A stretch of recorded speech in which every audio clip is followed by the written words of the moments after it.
All right. Hello, everyone.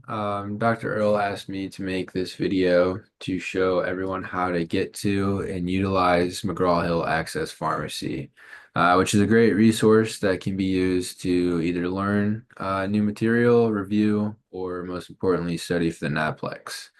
So this is something good and quick that you could do on a day-to-day basis that can review your knowledge, try to build upon it so that you don't have to cram for the NAPLEX, basically. So the way you get there is going to be through the Schaefer library, kind of like how you get to LexiComp. So we'll go to pharmacy, and then LexiComp is here, of course. But what you got to do is go to eText. So you go to eText, and it's going to be the first one here, Access Pharmacy. So it'll take you to the link. And then what you'll need to do here is I'm already signed in, I'll sign out. You have to create a free access profile using your University of Findlay email address. So you'll click here, and then all you need to do is fill this out with your University of Findlay email and then click create profile. So once you do that, you will have free access. So I will now show you kind of the things that I like to do that I think are helpful. Oh. So the first thing here is going to be all of these books here. So these are textbooks that McGraw Hill Access Pharmacy has on there that you will get free access to. So there's so many of these books. I haven't touched most of them. But some that I have touched, a good one here is DePiro's Pharmacotherapy Handbook. This is like the universal book in pharmacy for pharmacotherapy, at least, that everybody references. So that's a very good book. So when you go into it, it is broken up by section, like most books are. So you have your chapters. So you could go to whatever.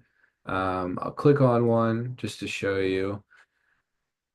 So these are kind of built in into the actual page. So you have all of the sections here that you can kind of click through. But what I like to do is I like to download the chapter PDF. It puts it into a better PDF, in my opinion, that has it all listed out.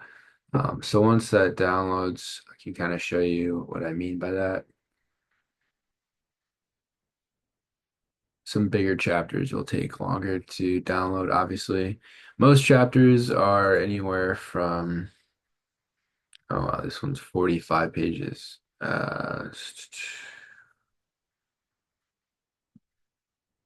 Yeah, okay. So the this pharmacotherapy handbook is very extensive. As you can see, that one was 45 pages. I haven't went through any of the chapters here. What I have gone through, and I actually have this book because I thought it was so helpful that I bought the paper version, is the pharmacotherapy handbook. So this one's much more concise. For our purposes is pretty good. So something like, let's see, arrhythmias is a good chapter. So again, it's going to have all the sections like this, but I like to download the chapter PDF. That way you can keep them, have offline access. So these ones are going to be anywhere from like 6 pages to something like hypertension, I think was like 15 to 20 pages, just because there's a lot more to it, kind of. But as you see, arrhythmia is like 13 pages. So it goes through everything, treatment, diagnosis, pathophys, and then the drugs. So it has a lot of good tables that are pretty good to learn from, doses, all that stuff, and then pharmacotherapy. They have a lot of good flow diagrams to help you understand how treatment's guided, basically, and everything like that. So those are the books. There's a lot more that I have not been into personally, so I can't really recommend, but that's just something that you can look at yourself. The next thing, which is my favorite thing, is going to be all the review questions. So again, there's a lot of books with review questions. The one that I've been doing the most, well, you have DePiro's here, which builds off that first handbook. These ones are pretty complex, not gonna lie. There's a lot of them, and they go pretty in depth. They're pretty difficult questions. So if you're just starting out, I recommend doing let's see, the actual McGraw Hill one. So McGraw Hill NAPLEX Review Guide. So this one is the latest edition. So there's 2,500 questions here. These are all very good questions.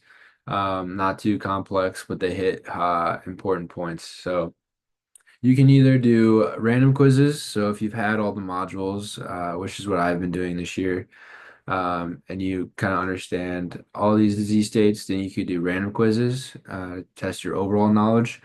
But if you're studying for exam purposes, you could look at specific things. Or another good tool way to do this is you would go to this. So these are the questions. If you go to the actual book, which they have, you could read chapter one on heart failure, and then you could do like all 25 questions to test your knowledge. So that's a good way to go at this. Or you could just do random questions like that.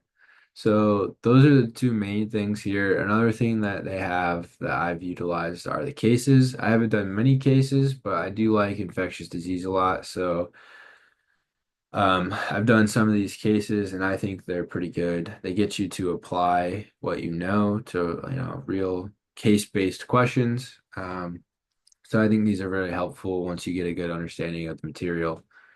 It looks like I haven't done any video or audio either, but if you're an audio person or a video person, it looks like these would be good material for you.